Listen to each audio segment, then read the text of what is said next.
sometimes controversial, always politically incorrect, and pro-life without exception, without compromise, and without apology. It's the Pro-Life America podcast with your hosts, Sarah Waits and the president of Life Dynamics, Mark Crutcher.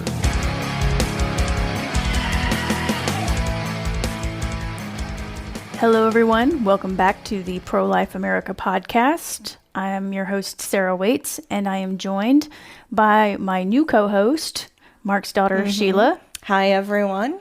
I have kind of an update from last week's episode. So if you haven't listened to last week's episode, I think it was pretty good. Of course, we're kind of biased. Yeah, and it's an issue that affects everyone, definitely. But we talked about the censorship that's going on specifically by Silicon Valley. We didn't get into a whole bunch of other stuff, but literally this last Sunday, we got an email from YouTube saying that an episode of our previous show, LifeTalk, which for anybody who used to watch it, we had a TV talk show that aired for years. It started out on VHS, then DVD, then it went Digital. to YouTube. Yeah. And so we had episodes on YouTube. YouTube has pulled one of our episodes titled Effects of Vaccines on the African American Community. Of course they would pull that one. The reason they cited for pulling it is they think it violates their medical misinformation policy.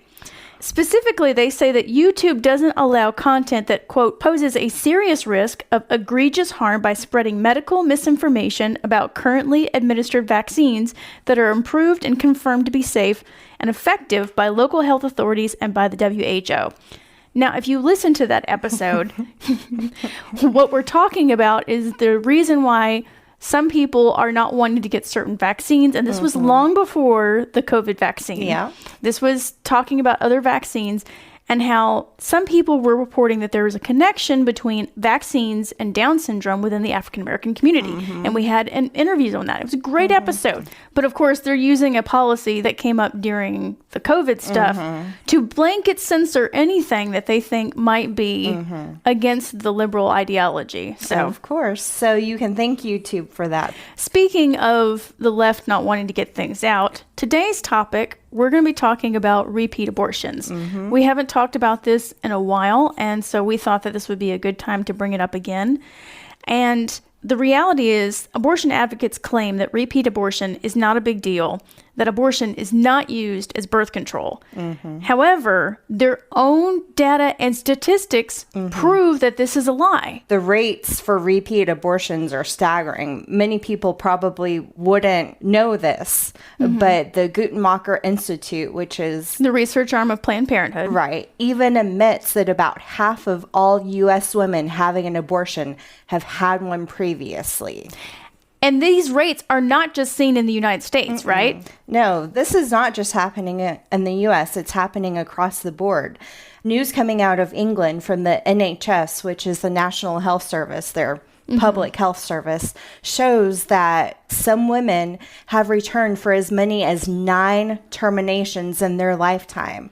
Yeah, you sent me that article, and it was really interesting. I want to ask the audience before we answer this, how many women do you think, according to the NHS, had their 4th abortion in 2018? The answer is 4,389 women in 2018 had their 4th abortion. That includes 23 teenagers. They also found that 1,298 women and 5 teenagers had their 5th abortion in 2018, and 718 women and 5 teens had their 6th abortion in 2018. And this number has been going up. Right. Going back to the U.S., there was another study called Intervals and Outcomes of First and Second Pregnancies in Low-Income Women. Admits that 60% of women who aborted their first pregnancy had an abortion in their second pregnancy, proving that one abortion leads to more abortions, and that also it leads to what's called rapid repeat abortions, meaning that those who had their first abortion then had another abortion within 2 years, and that percentage is 37.5%. And that study was done by the Lozier Institute, right? Well, yeah, they're referencing. You know, it's interesting because that ties into something that your dad would talk about, and that was that a number of women who would have abortions because of the side effects of abortion and the way that it can cause uterine scarring, which makes it harder to conceive later on.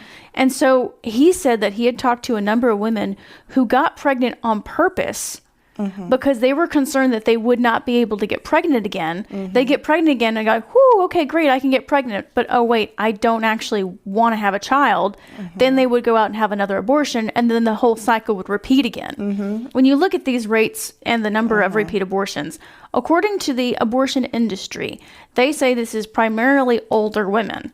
However, I've seen a number of statistics and everything since then that has showed that there's a number of younger women in their 20s and even teenagers who are having these repeat abortions. It does lean more towards older women, age 30 and older, who already have children. But you're right. It also includes other women as well. And also those that have an increased likelihood of prior abortions includes being Black, relying on insurance or other financial assistance. Those people are more likely to have repeat abortions as well. Yeah, and when we're talking about that UK study that was showing 23 teenagers having their fourth abortion in 2018, Antonia Tully from the Society for the Protection of Unborn Children in the UK, she told Sky News, "Alarm bells should be ringing loudly when teenage girls are having repeat abortions. Is anyone asking questions about why a teenager possibly underage keeps presenting for an abortion?" And as we proved with our child predator investigations, there's a part 1 where there's the actual sting where we're talking to abortion clinics. A person posing as a 13-year-old girl, pregnant by a 22-year-old man, seeking an abortion to conceal it from her parents and the authorities. They found that like 90% of the clinic workers that they talked to agreed to conceal this and not report it to the authorities. In our part 2, we have actual cases of men who took minor girls for abortions where the abortion clinic obviously didn't report because the abuse continued on for years. And in some cases, it went on to other minor girls as well. Right. And so you have these young females, minors, who are going in for repeat abortions as well. And these studies seem to be confirming what we have been saying. I mean, to them, it doesn't matter that these young girls are minors. All they care about is getting them in for an abortion for the money. That's what they care about.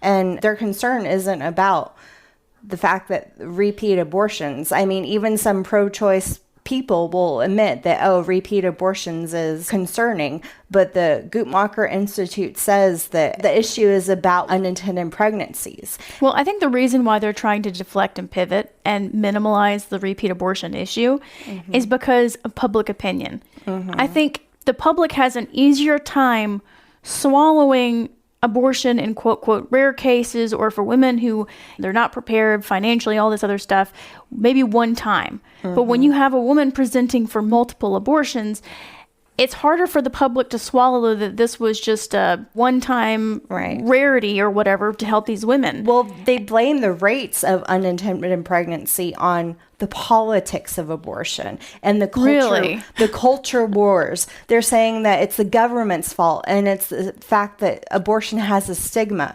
That's why these women... Why is abortion having a stigma leading to an increased repeat abortion rate? If anything... The stigma of abortion should impact abortion by lowering the number of abortions, not increasing them. Well, they're saying that this has effect on unintended pregnancy rates. No, it has an effect on the abortion rate, not unintended pregnancy rates. And they say that this whole thing would be fixed with good access to contraception, that pregnancy rates would go down. Even though they admit that 54% of women having abortions use some method of contraception during the month they became pregnant. And actually, there was a really comprehensive cohort study done in Sweden, and I will put the link to it to anybody who's really interested in this. But in that report, they state that approximately 25% of all fertile women use an IUD, and only 5% use implants. But despite this large proportion of women who are on IUDs and other birth control methods, 42% of women who have had an abortion undergo repeat abortions. Exactly. They admit that in Sweden, birth control is widely available. It's often paid for with government assistance. They have lots of clinics. However, they found that 38% of women had undergone one or more previous abortion before what they call the index abortion, which is one that got them on the study. Right. In this study, they were looking at the types of birth control that women choose. The most commonly used contraception was oral contraceptives. They were prescribed to 46% of the women. Long-acting reversible contraception, which is defined as subdermal implants and IUDs, were chosen by 34% of the women.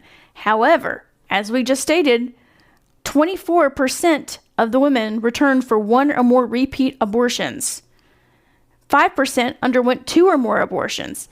So it's not that birth control is the issue. So repeat abortions are happening across the board in different countries. But what is the result of these repeat abortions? Obviously, the health of women is going to be impacted somehow, right? The results are that it creates health problems. Even though studies really haven't been done relating problems with repeat abortions, there are studies that have been done showing that there are reproductive problems associated with just having an abortion in general. And when you think about it, the more abortions that you have, the more potential for having those side effects or even more side effects from multiple abortions. Right. There's what's called Asherman syndrome, pelvic inflammatory disease, cervical incompetence, and also just the ability to conceive in general.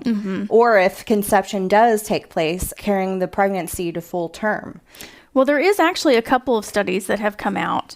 There was one that was published in the Medical Journal of Health Reproduction, which showed that having 3 or more abortions increases the risk of premature birth and, of course, the associated problems that come with premature birth. Of course, however, they're quick to minimize those results and say, hey, it's just a small risk and it's not a huge thing, that kind of thing. But kudos to these people because they said women need to be told about the possible harms linked to repeat abortions. Well, like you said, the fact is there are harms associated just with one abortion. But then when you have repeat abortions, that grows exponentially. There was also a study that came out in 2018 that was done on mice. They observed a substantial impairment of learning memory in mice that had had multiple abortions. Now, this was just done on mice, but this is interesting information. And I'll put the link to that to anybody who really wants to go look at all the pictures and I doubt data. they'll follow that up with human studies because, of course, they don't want to admit any of this. Yeah. But besides the health aspect, there's an important other aspect to this because as we see the push for socialized healthcare, and of course, everybody who pushes for healthcare tends to look at England and the UK as an example or model for that. The NHS, which is Britain's public health system, reported that abortions cost the NHS up to £1,000 each. It really depends on, of course, you know, what kind of abortion you get and how far along you are. But the figures showed that each abortion costs the NHS an average of £680, which means that around £850,000 is spent on repeat abortions every single week in England and Wales. The figures do not include Scotland and Northern Ireland, which means if you incorporate those two areas, the full cost would be around £1 million a week. Which, you know, the taxpayers over there are paying for. You can see a similar cost that would happen in the United States, because if you look at England versus the United States statistics on repeat abortions, they're not far off. Right. And in Sweden, where they have, you know, socialized healthcare as well. And not only does it have a health impact, but a financial one as well. So. And we'll put the links to all the copious amounts of information that we have. We just kind of glossed over and did a general overview on this, but there's a lot of really interesting information. So as always, I will have the links in the description. You can click on the link to our podcast page on our blog, and you will see all the different links, and you can visit them and look at health studies galore if you wish. And that's just a small tip of the iceberg. Oh, yeah. The abortion industry doesn't want to admit to. So. Yeah. And definitely share this because the abortion industry does not want this information getting out. Exactly. And then on the other hand, you can say, oh, well, abortion must not be bad then, because if women keep on doing this, then there's nothing wrong with abortion. Just because a lot of women are doing it doesn't mean that it's not wrong. In fact, this week's From the Mouth of Mark talks about that. In Mark's blog post called A Healthy Regret, he stated, "The abortion lobby responds by claiming that most women don't regret their abortions. Of course, they offer no proof of this, but even if it is true, it is irrelevant. Lack of regret relates to the morality and the conscience of the person acting, not to the rightness of the act. If some pervert sexually assaults his neighbor's 5-year-old daughter, whether he regrets it or not has nothing to do with the fact that it is indefensible for grown men to have sex with 5-year-old girls." And so just because, these women are having repeat abortions and they may not openly regret it doesn't mean that it's not wrong. Yeah. And that kind of ties into your dad's thing that he would always say about the pro-choice side being outraged about repeat abortions. He would say, like, look, what's the difference? If you have a woman who's having 1 abortion or 5, if you believe abortion is not the killing of an innocent living human being and that there's nothing wrong with abortion, why does it matter how many times that a woman does it? Right. If you have a woman in there who has 5 abortions and then you have 5 women in there having 1 abortion, that's still the same number of abortions. Why are you outraged? Right. I mean, it's either wrong or it isn't. And 1 abortion or repeat abortions, it doesn't matter. It's still the killing of an innocent human being. Yep, that's a perfect way to sum it up. Well, until next time, Life Dynamics is not here to put up a good fight. We're here to win. Because winning is how the killing stops. We'll see you guys next week. Thank you, guys.